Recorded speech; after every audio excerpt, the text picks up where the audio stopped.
We're gonna begin our course with talking about our application idea and how can we take a client's word and convert it into a usable application. Then we are gonna talk about our architecture and how can we implement this architecture. We will also discuss what's the difference between low fidelity design and high fidelity design. We're gonna learn how can we implement a custom font and use it in our application.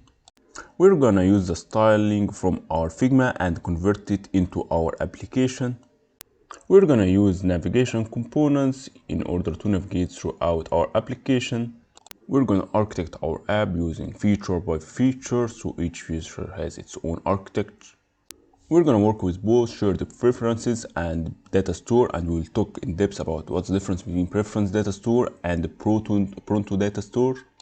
We're gonna use one of the solids principles, which is open closed principle, which we're gonna use in our decoding utility class, which will make our app more scalable using a couple of design patterns, a structure design pattern and factory design pattern.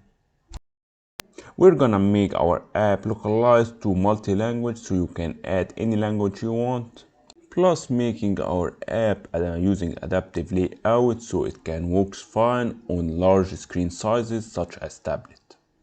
Since we're using camera, so we're gonna need to handle permission, and we're gonna talk about each case of the permission handling.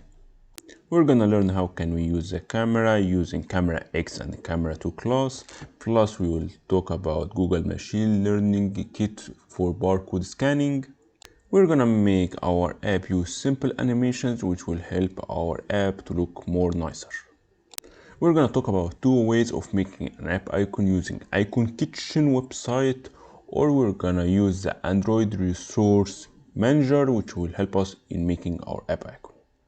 That's what we're gonna build in our application. Thanks for watching. See you next time.